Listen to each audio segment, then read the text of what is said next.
नमस्कार सबैजनालाई स्वागत छ आजको हाम्रो यो नयाँ क्लासमा। आज चाहिँ हामी दैनिक प्रयोग हुने जापानी शब्दहरूको बारेमा पढ्ने छौं। दिनै पछि हामीले यति नै कुराहरू सिक्दै गयौं भने यो जस्तै 4-5 वटा कुराहरू छन्। आज यति चाहिँ आयो भने दिनको धेरै हामीलाई हेल्प हुन्छ। धेरै दिनमा एकै दिनमा धेरै कुरा सिक्यो भने पनि त्यो धेरै दिमागमा बस्दैन। त्यही भएर हामीले थोरै थोरै गरेर सिक्दै जानेछौं।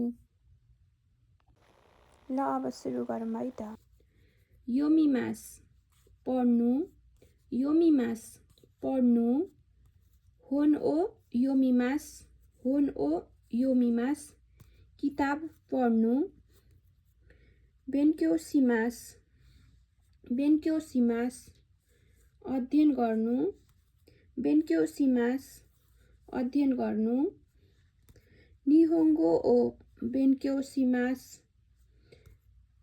निहोङ्गो ओ बेन्क्यो शिमास जापानी भाषा अध्ययन गर्छु, निहोङ्गो ओ बेन्क्यो शिमास, निहोङ्गो ओ बेन्क्यो शिमास जापानी भाषा अध्ययन गर्छु,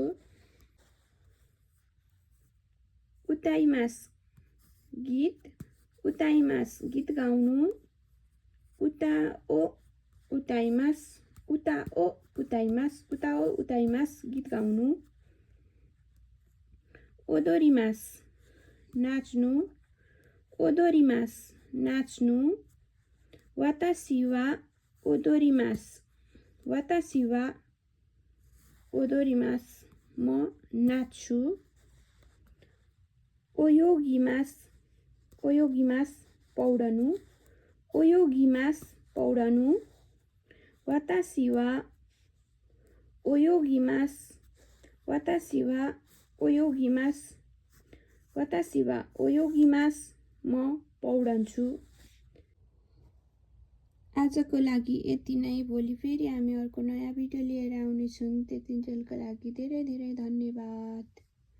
भिडियोलाई लाइक र च्यानललाई सब्स्क्राइब गर्न नबिर्सिनु होला।